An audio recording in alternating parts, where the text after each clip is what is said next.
and Puzzle Pieces. I'm Mark Boatwright Frost and Tom Martin.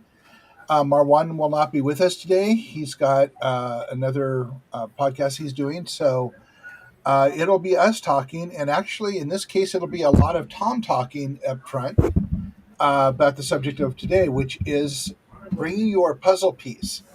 And you've heard me say this lots and lots and lots. I think almost every broad podcast for the last year, you've heard me talk about bring your puzzle piece. And it occurs to me, as it does in when we do our workshops and such, that it needs another voice and a different way of looking at it for people to absorb it. And so I'm pitching to Tom for him to talk about what he thinks puzzle piece means, and what the benefit of bringing your piece to the table can be. And you've already heard Tom and I disagree on a lot of stuff, and I think it's in the disagreement we find the connections. So I'm going to let Tom talk for a little bit. Tom, what do you think about puzzle pieces and bringing your puzzle piece?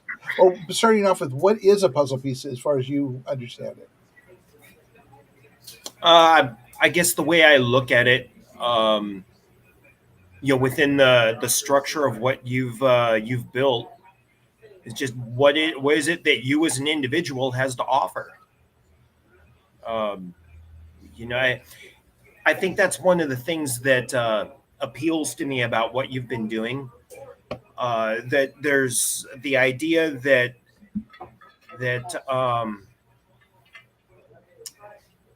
yeah, I'm trying. I'm trying not to stay on that conversation we were having backstage. There's all kind of doom and gloom, Yep.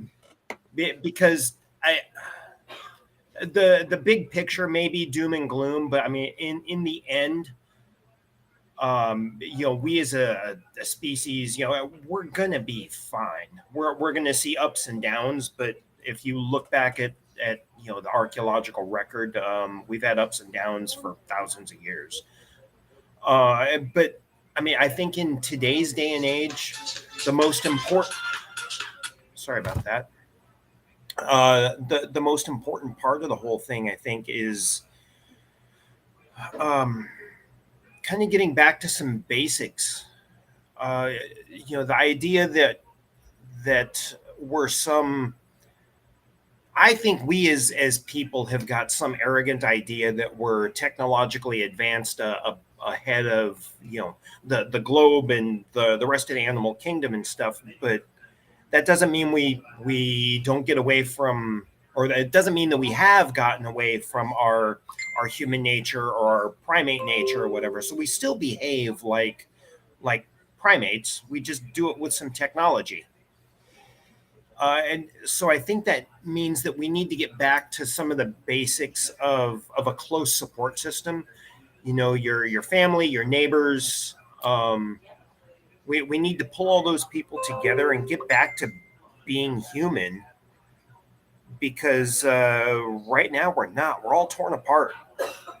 Um, I think I don't think there's too many people that disagree. We're more divided than we are um, brought together. And if we can get back to the basics of being close with our friends and our family and our neighbors, um, we can start working on growing that circle bigger and bigger. So the Oh, hold puzzle one second. pieces Is that are, me or you well, that's binging? I'm sorry, I don't know how to turn the alerts off on Oh, my okay. laptop. I'm all I see on my screen is the studio. So if it's me, I didn't know. I'm trying to figure out if it was me or you that was Oh doing it, no, because it's I have some Facebook alerts going on in the background from okay. a chat with the radio station. Oh, Sorry. no worries, no worries. Not a problem. I just want to make sure that whoever it is that we know, so I didn't have to go Oh, looking for stuff. Okay. gotcha. Uh, so I think in that, um, turn all that noise off as best I can. Sorry. Um, so, anyways, I think in that picture of trying to pull everyone back to what's close to you. What do you have to offer? What you have to offer that little group, that little sphere, that's your piece of the puzzle. And like we were talking backstage before everything started, the idea that puzzle pieces, I like that analogy, um, because right now I think we have a board full, a box, a big box, big lots of piece puzzle, and all the pieces have been dumped on the table, and they're mostly upside down, and we've got some bits of the edges done, but we don't fit right now. People are too caught up in the idea of our first conversation that you brought me in on good and evil. Mm-hmm. We're still stuck there, socially speaking. Me and my ideas and the people that think like me are good and everyone else is evil. That is the current thought right now. And you can't fit puzzle pieces together like that.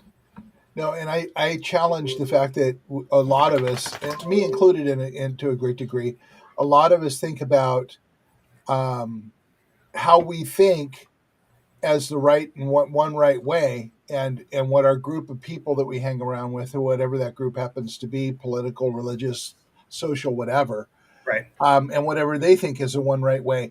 Yet I constantly am looking at information on social media and in real media that is built on not falsehoods but partial truths. I wouldn't even look at it that way. I look at it as personally agendas. Exactly. So there was a meme that came across Facebook this morning that somebody posted Good saying God. that the Republican House of Representatives just voted to cut veterans benefits by 22%. Why isn't everybody screaming? Why do veterans vote for these people? And I wrote back, and I rarely ever respond to these things. I said, so this meme, like many other memes like this, is only partially true, and it is Well, it and is it is designed to give you an elicit an emotional response from you. And yes. where it really comes from is this was buried in the budget um, budget submission that they put through, and that's why nobody noticed it, because nobody reads the entire, especially media these days, reads the actual legislation to see Well, what's in the middle. So somebody pulled that out and popped it up as a meme to get a lot of people pissed off. But the reality is, it's buried in the legislation, which is a lot how a lot of really bad things get through. yeah. Just the other day, I was speaking with. We had in studio on the radio.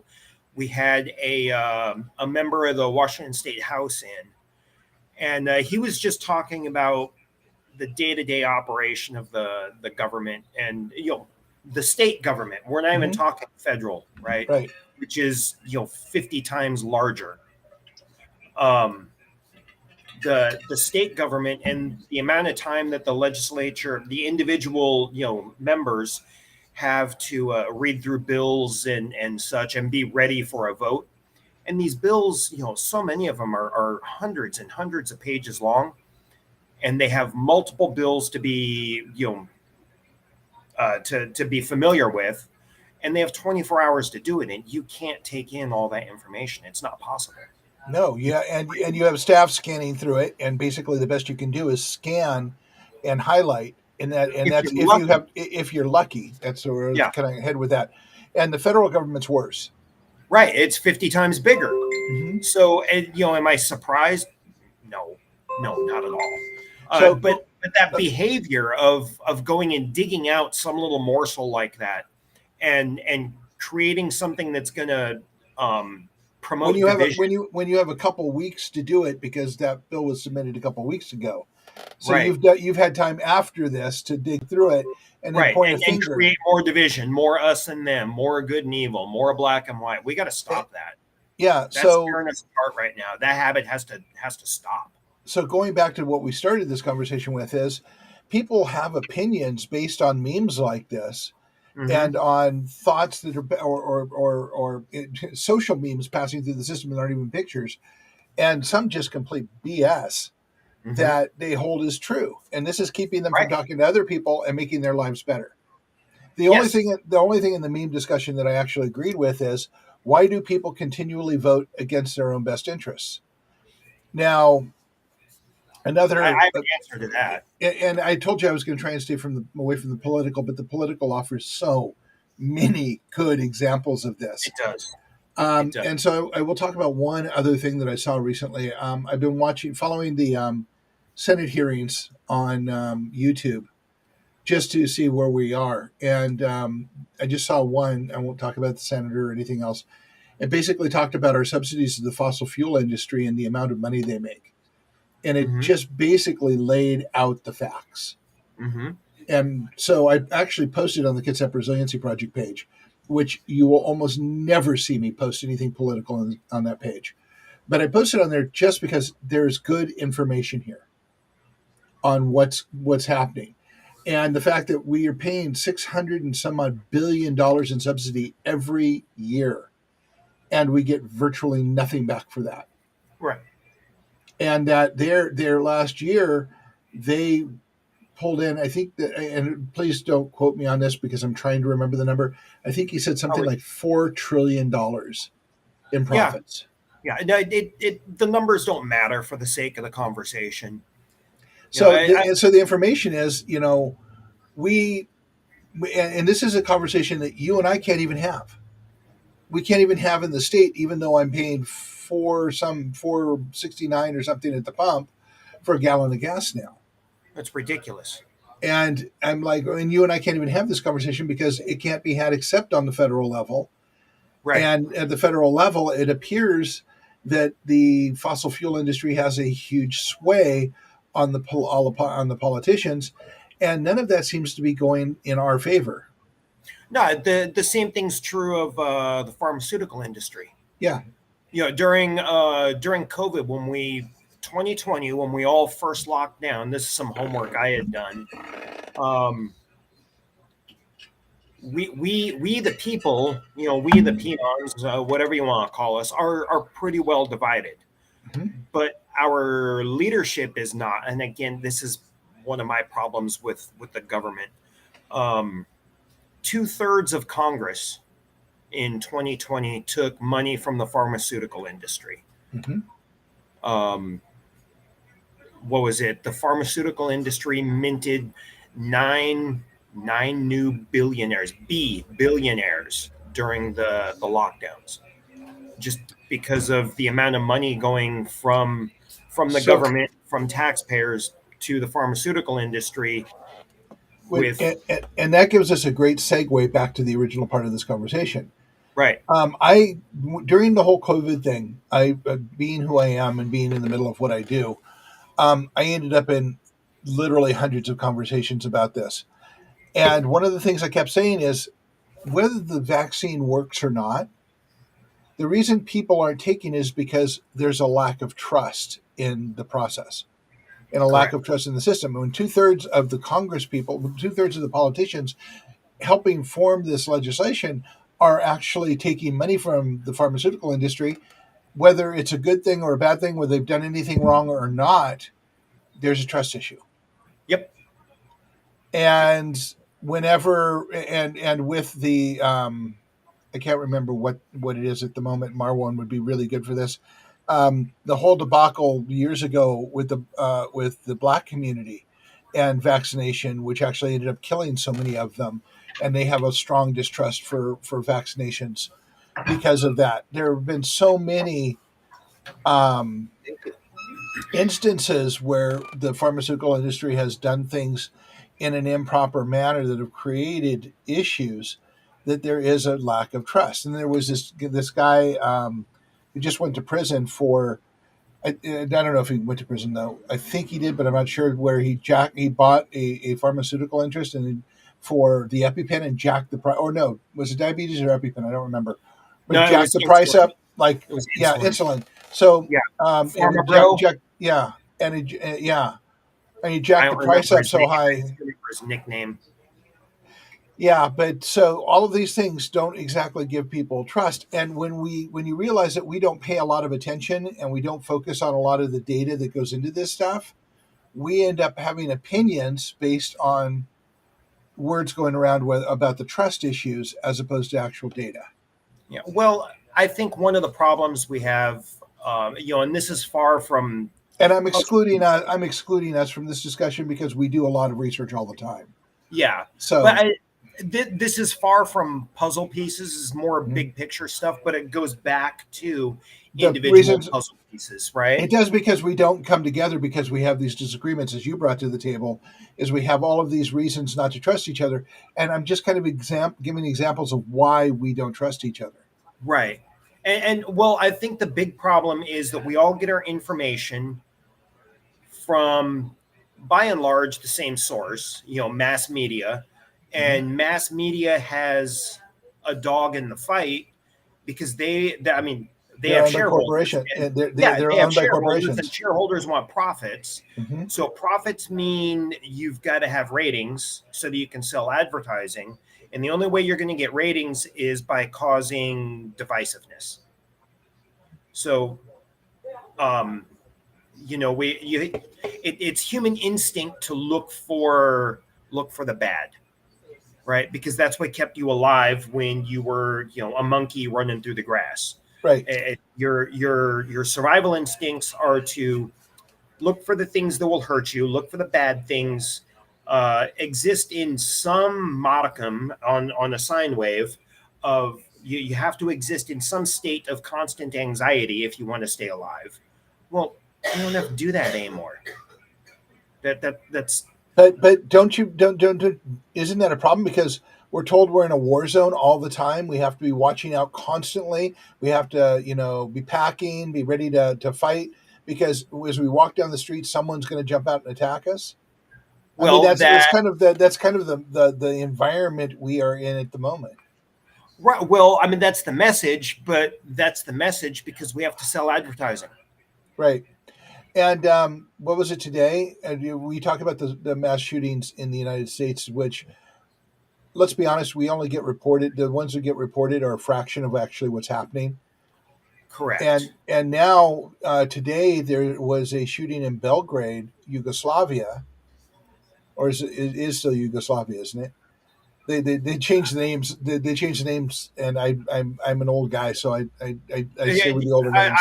I'm right there with you, but we can just stick with Belgrade and forget about the Yeah, country a names at the student moment. a student opened fire and shot nine of his other students in Yugoslavia, and it has been universally not the case in Europe Mass for the shootings. mass shootings. No, that's an American thing. That's an Well, American. not anymore. It looks like we're exporting our social brokenness. Yeah, and that's what it is social Mhm. brokenness. So the attempts to fix that by one side or the other, I see the mess there too. Yeah, there is no easy answer, but there will be no viable answer at all until we bring our puzzle pieces together. And that start. I mean, if we're going to talk politics for a moment, the Congress has to stop the red and blue crap. They have to Yes. sit down Oh and God. represent the people Yes. completely, and they have to bring their puzzle pieces and their brokenness to it, and they have to bring transparency to it. But that isn't the way power dynamics work. Never has been. No, but it's the way we can make it work if we come together. We We can need we to, but can demand it. we can try. But when you look, globally at cultures across, well, the globe, um, the ruling class has always been, the small elite class in some way, shape, or form. Be it a totalitarian government, a democratic government, it doesn't matter. There's still a hierarchy, and Well, yeah, but we have the Constitution, and the Constitution says we, the people, have the power, but we don't exercise it because we no, can't no, come we don't. together. And that's because it's not human nature. So I'm going to ask the audience this, and I'm going to ask you as well, because I don't know the answer to this, and it's something I haven't had time to research, but I'm curious. Um, to amend the Constitution, okay, let's use the Equal Rights Amendment, which is actually back again apparently, um, and amended, which is really a good thing. As an example, it started in the 1920s and was introduced to Congress every year until the mid 1970s when it finally passed Congress. And then it went through the states to be ratified, and it was only ratified by 35. It needed 38 states. That's the process it takes. But my question here, and the question to you and to the audience is, Does it require a congressional approval for an amendment to the Constitution to be ratified by the states, or can the states ratify it and send it to Congress? Both. We just had this conversation on the radio show that I'm part of. So But go ahead and pitch. Go ahead and pitch Outlet Radio. I mean, you're there. You're one of our people too. Tom is a co-host on Outlaw Radio on Wednesday nights and Sunday nights. So Yeah. With Kevin and Paul Madden and Kevin Chambers. Thank you. Yeah. So we were just, and Kevin's actually, he jokes about it on the air, but Kevin is actually really quite educated in the functionality of the Constitution. So in order to make an amendment, it requires either, I believe it was two-thirds majority of the House and Senate, or it requires two-thirds of the states. But it can come from the states. It can come from the states, but the states have to get two-third majority and then hand it to the federal government, or it can start at the federal government and be handed to the states. But one way or the other, it's got to be two-thirds. Okay. So, at least as I understand it. So let me just float this really wild idea out there. Let's say that what we're doing in the Kitsap Resiliency Project moves forward at an exceptional rate, and people in neighborhoods get together. They stop focusing on politics and start focusing on their humanity and their needs. They start fitting their puzzle pieces together. They get representation from their neighborhood to a community group, which is many neighborhoods, and those neighborhoods form in and go to a larger grassroots regional effort. And suddenly that happens throughout the entire state and spreads to other states. And we decide that we really need to have a human rights amendment that addresses a lot of the issues altogether. I'm just floating this out there. Sure. As the straw dog here. So we go through that process, and suddenly we have 38 states, two-thirds, that want to ratify this and send it to Congress to be part of the constitutional amendment. Is that a viable process? I think it's a generational process. Yeah. Yeah. I think you and I will be long dead. This is something for probably our grandchildren. But we can fix a whole lot of things if we do things that way, wouldn't we? I still see, now it goes back to the conversation you and I were having before the broadcast, backstage, and it goes back to that doom and gloom thing. We people, we human beings are primates, and we live in an advanced society where we don't need to worry about the dangers of nature and the dangers of predators, etc. At least not of the traditional type, right? The Mutual of Omaha Wild Kingdom type, because we certainly have our existence of predators and such in our new environment.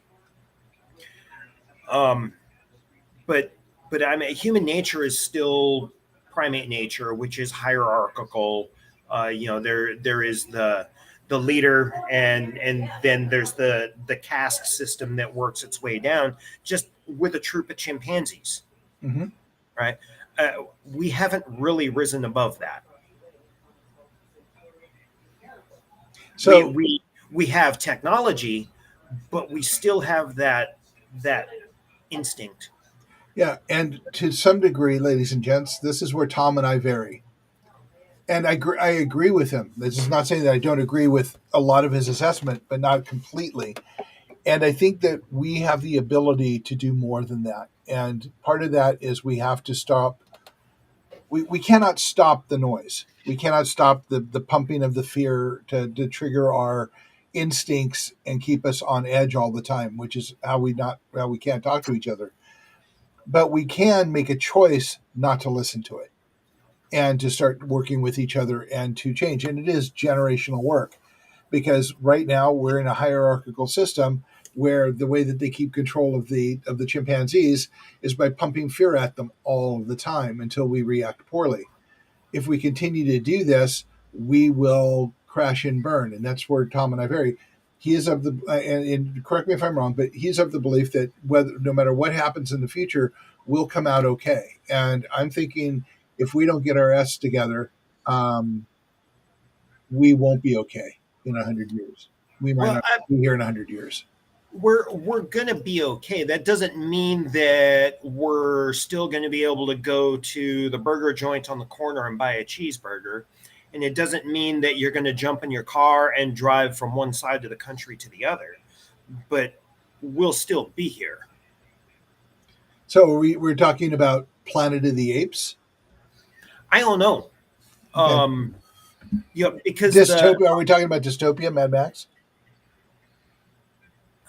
I don't even know the answer to that. I just know that the obstacles that we have to us rising above our human nature, the obstacles we have are so big that the amount of time I think it's going to take to get enough people together to rise above that is many generations, and what that means between now and then, I have no idea. Yeah, and that's exactly right. But I think that first of all, I need to bring in that Terry started off saying hello, Mark and Tom. I wanted to Yeah. acknowledge that. I'm not as good as Marwan at following this, and the Solutionary Podcast agrees that we won't be okay. Um, and they also came back saying, "But what's the what capacity?" So going back to answer some of that and to talk and to address this other piece, it's one of the reasons we're focused on the person in the neighborhood because we can't do any of this alone. No, You know, no, and John Wayne isn't going to show up if even anybody remembers who John Wayne is. I could say Bruce Willis, same problem. I don't know who the new current superhero guy is I don't know either. For this, but no one's going to show up and solve this problem. It's going to be, and if you look at all the superhero movies, none of them actually solve social problems and fix the planet. They're dealing with bad guys right now that are trying to destroy the planet, but it's not fixing it. So I have The only way to do that is together. I have a question that kind of goes back to the Solutionary Podcast and to you, Mark. Okay. You guys agree that we won't be okay. Right. What do you define as okay? All right. So there's a lot of stuff that I've learned over the last 2 decades that I don't generally share in the podcast. I don't share much of any place. And one of the things tells me that we are screwing up so badly and we're not controlling the environment that is screwing it up at all, that we may end up not being able to grow food in 60 years. That would be that's a huge thing. That is a huge thing. But the Solutionary Podcast came back with better. We won't be any better than we are today. Means we'll just be continually fighting constantly and not getting ahead. At least that's my understanding. Please correct me if I'm wrong. So I'm not worried about not being able to have food. If you look at geopolitics, globally speaking, the Earth's population is going to peak at about 9 billion, and we're almost there, and then it is going to start to decline, and we're already seeing declines in industrialized nations around the world. And actually, some of the what they call third world countries too, are the populations are declining. Right. Japan's a perfect example.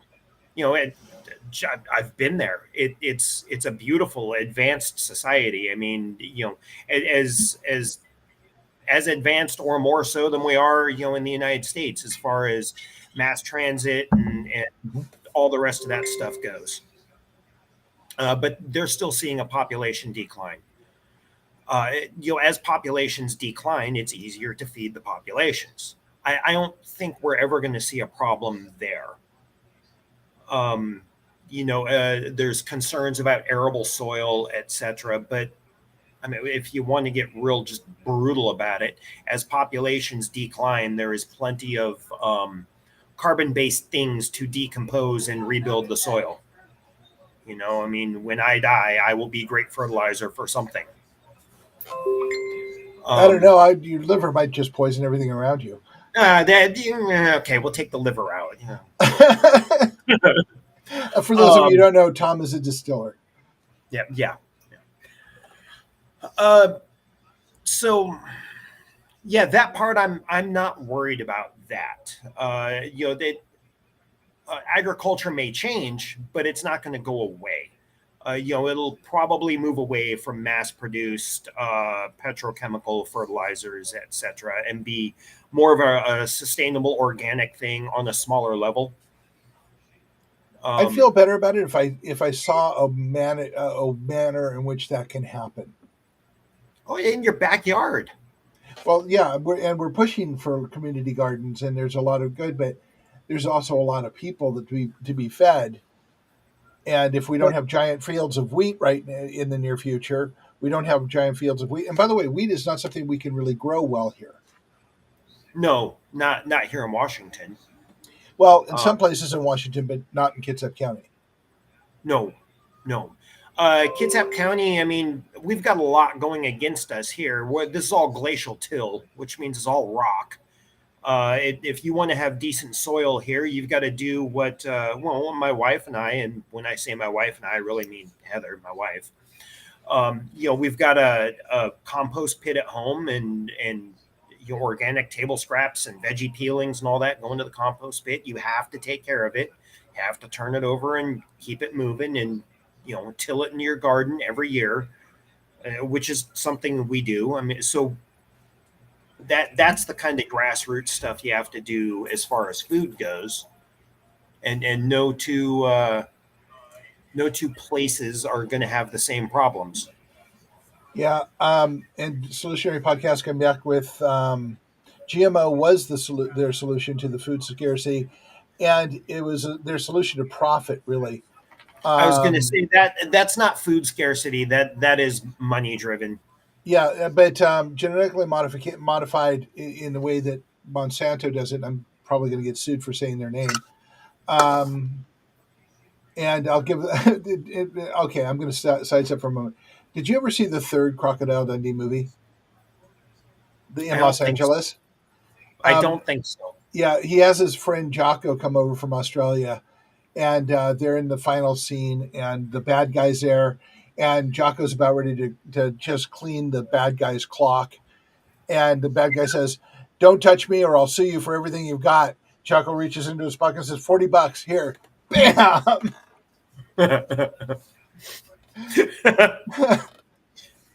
That's funny. I like that. So anyway, just about suing me, but it's like, yeah, here's the $40. Yeah. Um, anyway, the Jennifer, okay, dwarf wheat was a solution for a major shortfall in India, and it actually fed the population. The trouble is that I'm not a scientist, but in my opinion, I don't think we know enough to be screwing around with things to the degree that we are. Like Well, a few years ago, I heard them thinking about splicing a salmon gene into strawberries to create some kind of a benefit. And I'm a thinking, whoa, whoa, salmon whoa, gene? yeah, a salmon genes from a salmon. You mean the fish Yes, into a strawberry? yes. Huh. Okay. So then it starts making me question: do you guys really know what you're doing, or you're all just like guessing work? But the bigger picture here, which I don't need to be a scientist to question, is that the bottom line is all profit. You and I have agreed on this on many occasions. Yeah. And as long as the bottom line is profit, what things are getting shortcut so that you don't have to, invest in R&D, which virtually nobody is doing anymore, unless it's for a very specific thing. Yeah, I would say R&D has become very hyper focused. Yes, but on on product development front, you have to do R&D. I mean, heck, in my tiny little distillery here, I do R&D. Right. It's a waste of money to go into developing a product that you don't know will or won't work without at least doing a small sampling of Right. it. And the thing is that the hyper focus is my biggest issue. That they are focused on, they have something they want to sell, and they tell their scientists that this is what I want, and there's a hyper focus, but is there a question about in breadth what is the consequences on the intended or unintended of being so hyper focused on this one thing? Well, we get, Are you looking outside of the box of getting it to market, um, which goes back to I the trust I think conversation? yeah, I think that that's something that's almost too broad a question. You know what I mean? Uh, because you've got to go and look at what industry are we asking that question of. You And know, if it's the I would ask it. pharmaceutical, You'd have you to know, look well, at each the industry and ask that pharmaceutical question. industry. Yeah, if it's the pharmaceutical industry, I expect a much higher level of detail in the study than it is if it's the masonry industry. Right. I mean, I want to know that the bricks that my house are being built out of are going to hold up, but I also want to know that the pill I'm taking for my high blood pressure isn't going to give me a third eyeball right here. Yeah, and the expectations are funny. I will share my personal experience. I went into the doctor several years ago, and he did the blood test on me. He says, "Well, your tells for diabetes are putting you in the category of pre-diabetes. I'd like you to take this pill." And I went home and I took the pill, and Diane was getting ready to call the ambulance because I couldn't get off the floor. It tanked my blood sugar so heavily that I literally could not get off the floor. Right. And it's like I know what hypoglycemia is because I've experienced it most of my life. And so Right. that was just like my blood sugar went south so bad and so fast that I was literally struggling. So I went back and said, I'm not doing this pill. And I went and changed my diet, which, as you know, because of my food allergies, I am used to doing. And I went back 6 months later, and my tells were nowhere near the chart. I was Right. completely off and clean. And he asked, "How did you do that?" And I said, "Well, as far as I understand, our body is a chemistry set, and what we put in means what we go out. So I changed my diet." That's all you got to do. My So our as far- expectations about what a pill will or won't do, in my personal experience, there's some questions about whether those expectations are being met. we can use that example in almost every large industry. Mm-hmm. Um, yeah, if you want my opinion, one of the things I think we need to do, socially speaking, is shrink our expectations. Use smaller entities. I Use would smaller. argue that we already do shrink our expectations to the point where we almost don't have any. Well, when I say shrink our expectations, I mean of Home Depot, right? So Oh, I have no expectations of them or Lowe's. well, that you and I don't, but I think the population at large does. When you walk into Home Depot, they tell you they have the solution to all the things that are wrong with your home, Huh. right? We need to shrink that down. We need to get back to go find the expert on your home. You're not the expert. Go find the local guy and talk to him. Get the country doctor back, not the doctor that's bringing in 150 patients a day like an assembly line. And checking little boxes on a form that he was provided by the Right, pharmaceutical right. Go company. go back to attention to detail and expect less breadth and more focus from the things that you do. The I things can you engage with. I can live with that. As a matter of fact, I would love that. I actually had a doctor like that at one point, and then he moved to Scottsdale, Arizona, and I haven't had a doctor like that since then. Right. Yeah. Well, why they moved to Scottsdale, Arizona? Um, Environment he exists in now, it's not good for his business. yeah, he left for Scottsdale because his wife's an artist and she wanted to move there Oh because it's well, a huge art community. yeah. And I'm sure he's doing fine in his practice, having a practice down there because he's a really good doctor, Hmm. or was doing fine. He's probably far retired by now. Yeah. Um, so we've gone round and We're round and round, and let's swing back to the puzzle piece. Well, I think we Um, just did though yeah, we by did. looking at, we're because we're expecting something like Home Depot, back to that example, to fill in some giant piece of the puzzle. When Except really we it's need to go not. back, it's not at I all. right down. And there's big pharma, and neither Yeah, is but whatever big so entity you want to plug in. so I'm going to give a plug to Black Ring Spirits. They're at the Town Center Mall in Mile Hill in Port Orchard, and I will doing this because right down the way from them is McClendon's Ace Hardware, and Mhm. I will drive from Bremerton to Port Orchard when I have a question that I can't get answered here because McClendon's got people who actually know their stuff. Yeah, There are subject matter experts there, yeah. and I when I use have them all the time. yeah, so I go there because they have people who actually know what they're talking about, Hmm. and that makes life easier for me because I can. Okay, it costs me a drive to Port Orchard, but when I come back, I don't have to go back and back and back and back to find the right thing because the Yep. thing that I got worked the first time. Yep. So what we're talking about is just doing that on a local level too. We okay, Right. Kitsap County is hard. It's really hard. And the reason we started the Kitsap Resiliency Project here, to be honest, is because if we can make it work here, then all of the lessons we have learned will make it work anywhere with variation.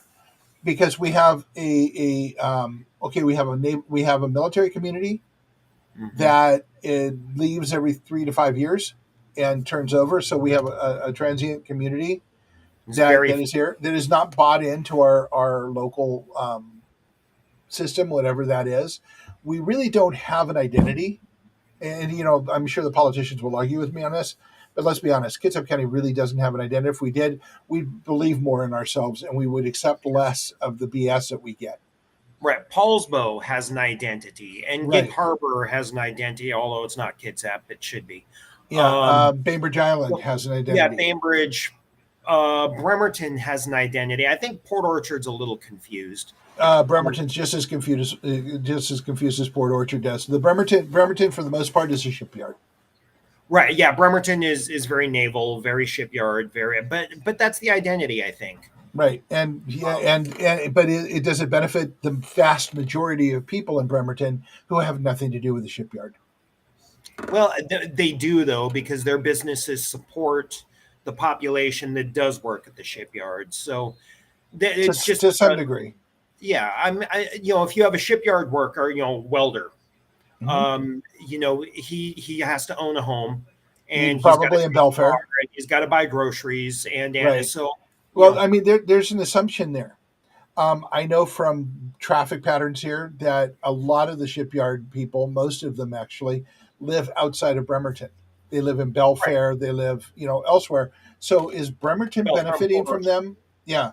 Is Bremerton benefiting from the home ownership of the shipyard workers, or is Belfair and Port Orchard and Silverdale and Seaback? I mean, does Bremerton really benefit? Do the groceries bought in Bremerton reflect the shipyard employment, or does it reflect just the Navy? I mean, Safeway is probably the down on Callow is probably the Navy houses up above the shipyard, but for the rest of Bremerton, the 30 some odd thousand people who live here, Um, well, I mean, they do something. They go somewhere for work, so they're part of that community. yeah, Um, and that's because then we can start to dissect the outlying areas. All right, what is Silverdale's identity? it doesn't really have with shopping. Exactly. It's a commercial hub. It is. But So, again, it goes back to supporting the but military and the things that. going back to the point of it is that we don't really have an identity. We have a Right. large transient population that goes through of the Navy going through that whole process. We have the shipyard workers who actually go everywhere and aren't really there. And offline, we can talk about my feelings about how they treat the rest of the people in Bremerton, which is not well. Oh, I would Uh, agree with that. and then you have I had a thought here and it just kind of cycled back around.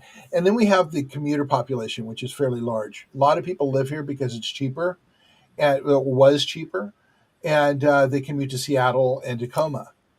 So that's a hard community to start bringing neighborhoods together and to find Mhm. value propositions for people to care and to work together.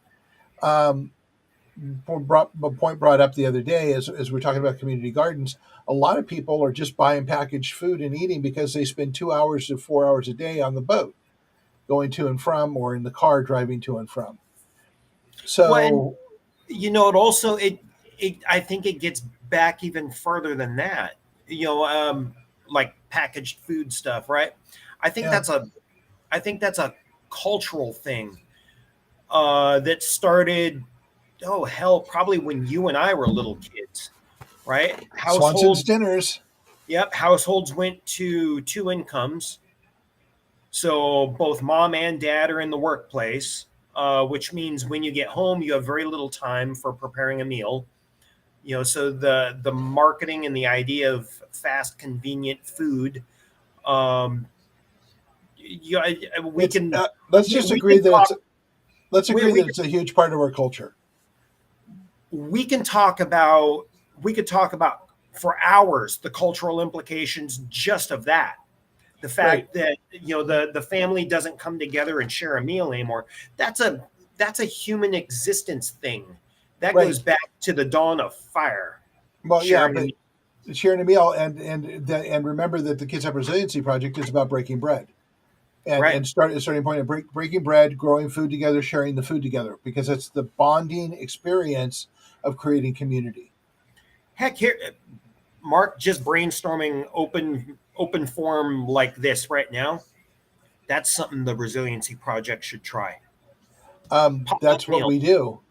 Oh, I mean, potluck meals. We do. But I mean, right now we're on camera. Yeah. Let's do this in person Okay. over a So, meal. you and I talked about this. And for the people that are around Port Orchard, or even people just in Kitsap County, Tom and I are actually talking about being in Town Center Mall on one of their night things.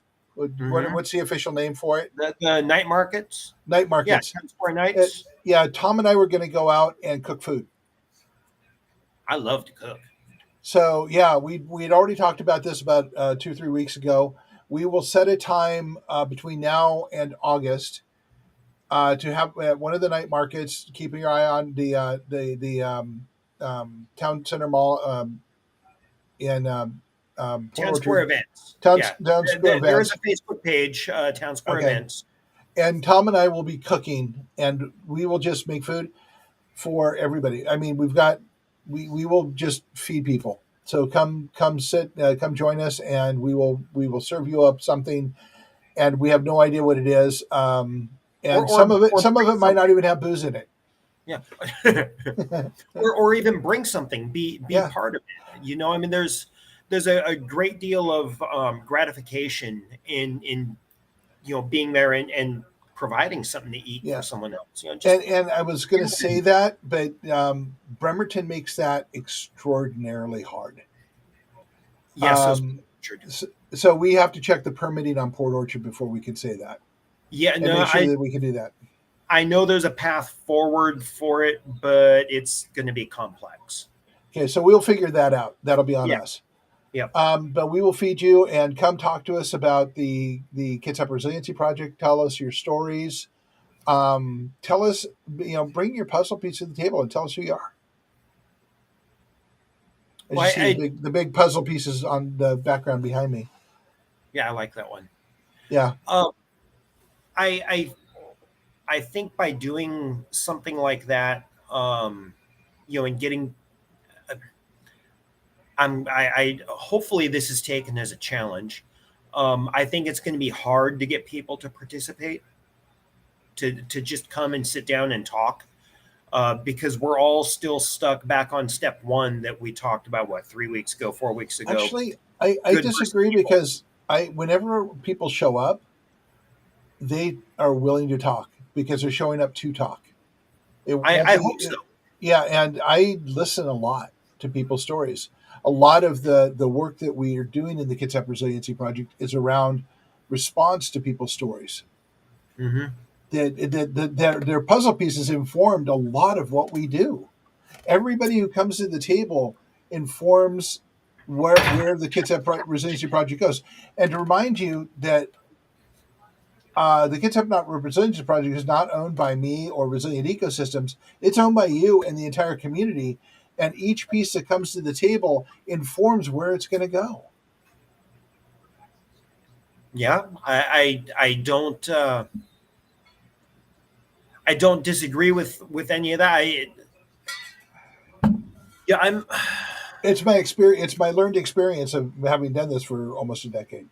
yeah, I'm in the hopeful pessimistic phases, because we're so divided right now that I think the first thing people need to learn how to do is have a conversation. And conversation doesn't mean that I'm trying to talk you into my way of thinking. I just want to present to you my ideas. And if I'm doing a really good job of conversing, I'm going to listen to your ideas and I'm going to incorporate the things that work that and we're going to share ideas and find things that work for each other. But right now, everyone is so divided with it's my way or the highway. My way is right, your way is wrong, and You, there's you, no you, middle ground. I am so happy you're co-hosting this with me these days because somewhere in the show you always bring it around and give me a great example for everything I've been trying to say. You just described how pieces fit together. Well, how they're supposed to, but they don't right now. Oh, they do frequently. They're just not as much as we would need. I guess I'm just not lucky enough to run into it when they do fit together. I'm Yeah, I I'm mean, still trying to I'm still you trying to fit my puzzle piece into the community at large. you are right here. What I'm talking from a business standpoint, because from a business standpoint, if It's you do hard. it well, if you do it well, then you're profitable, but you're also contributing. Yeah, and you do in a lot of things you do, but the community, but you're doing it in a very commercial retail sense, and people don't think of retail as a place to build community. Well, it's because Should people be think of retail as Amazon.com, which is big and impersonal and right, doesn't and do and and, anything for the community at large. and this is how we shift thinking Well, we hope. back to the local. I mean, I hope. I am guilty of buying from Amazon because sometimes there's just nowhere around here that you can buy it. Oh, me too. So you know, Sometimes I need weird exotic stuff that I can't take time to drive halfway across the state for. I needed a hoodie with puzzle pieces on it, and Yeah, I couldn't find it anywhere. So no, Amazon.com. Amazon. Yeah. So Yeah, you have to do it sometimes, but part of the reason, and here's the funny part of the whole thing. I could go to all the big box stores in Kitsap County and not find what I need, hmm, but I can get it from Amazon. So what are all the big box stores doing for me exactly? same thing Amazon's doing because it's just a big box store in your computer.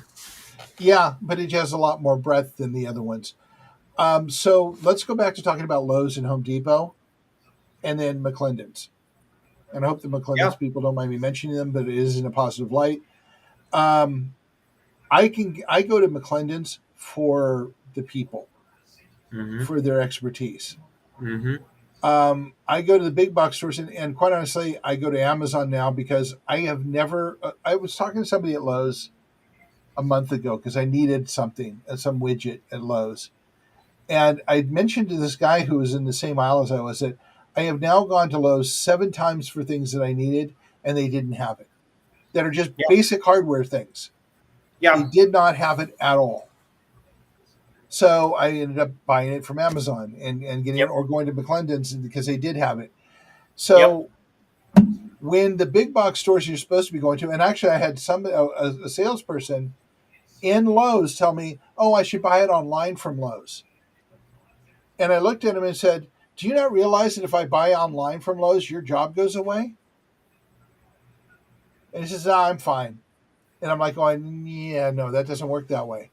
So I'm just like, I'm like completely aghast at this. But um, what I want to see is small businesses reappearing that have expertise. Yeah. See, I'm not going to go. I'm not going to go to Bevmo to buy whiskey. I'm going to go to you. Well, I hope so. Thank you. Yeah, because they Can don't. you They're going to excuse have me for a whiskey anywhere near second? as good. Can you excuse me for a second and chat with the Um, audience for about 45 seconds? I'll yeah, be right and back. we're about 5 minutes away from being done. So, Okay. I'll be right all back. right.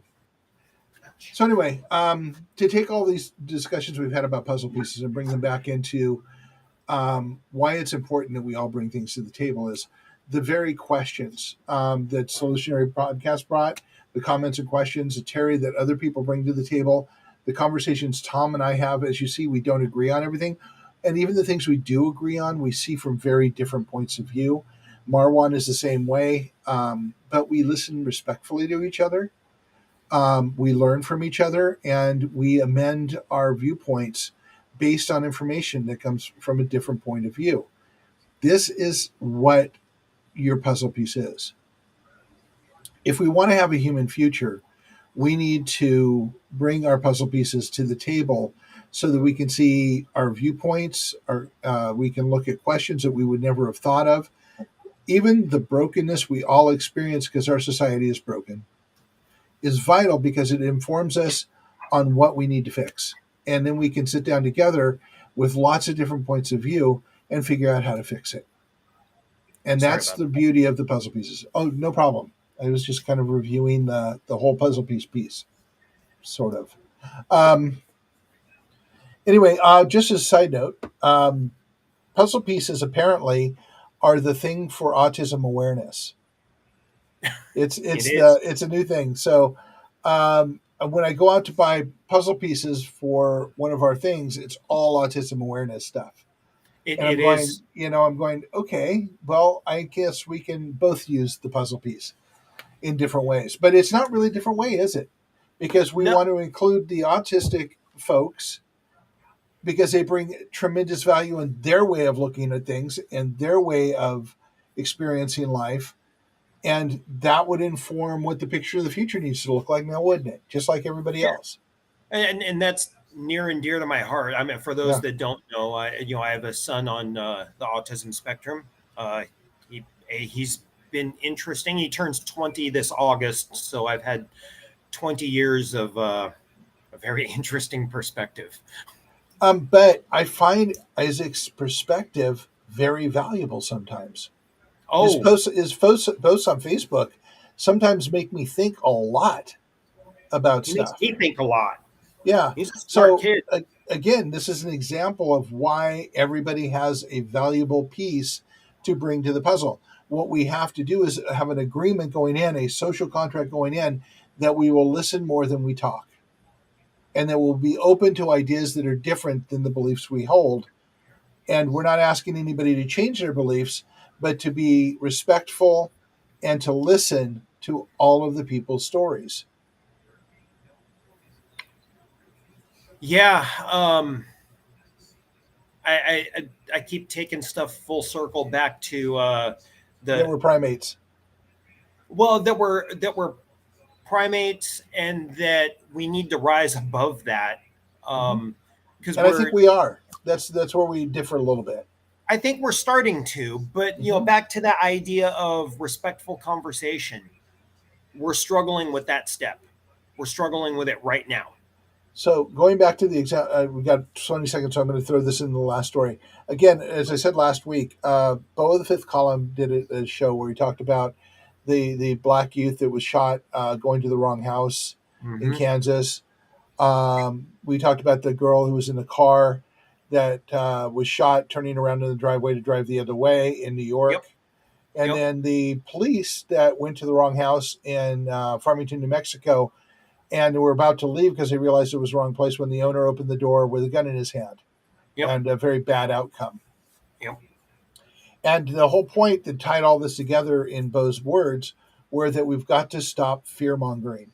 If we don't stop fear mongering, we're going to continue to see this because we teach people that we're in a combat zone and they constantly feel the need to react to that.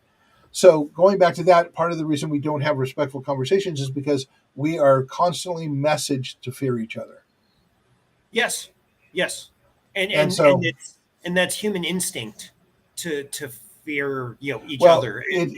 okay, again, I'll say this differently. We have an instinct for fight and flight. We have an instinct for fear. And we are Yes. messaged to trigger that, Yes. whether it's real or not. Yes. So we need to shrink everything. Yeah. Shrink, you know, sh- like the whole Home Depot Ace Hardware conversation. We need to Yeah. shrink that, right?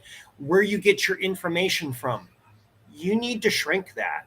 You need to Well, pay and you attention need to to verify that who's, you actually need to verify the data, but that's more than most people can do. well, Not that right. they're dumb or anything. It's just that it's hard to take the time to do it. Yes, yes. I spend hours vetting stuff. Mhm. With hours I don't particularly have Mhm. vetting information just so I can try to have some informed conversation on Wednesday and Sunday nights.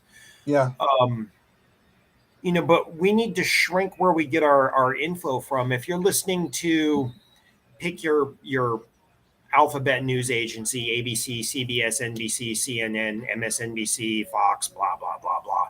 If you're getting your information there, one, it's too much. It's too much information. It's out of, Um, and two, it's out of context it's out of frequently. context. It's spun. It's been altered to sell advertising, etc. And to create Uh, fear. yeah, no, it all of that. It's been spun to sell advertising, and Yeah. fear sells advertising. So that all has to shrink. You gotta deal with your local politics before you deal with your national politics. Mm-hmm. And And deal with your local community before you worry about somebody else's community. right, And be respectful. That's all we can say. everything's too big. So I'm going to call that the last word since we are at 102. So the last word is everything's too big. We've got to bring it local. And for that, go to www.reseco.org and look at the Food for All project. It's a good place to start. Yeah. So thank you very much. I hope you enjoyed the conversation today. We will be back next week, and Lord knows what we're going to talk about then.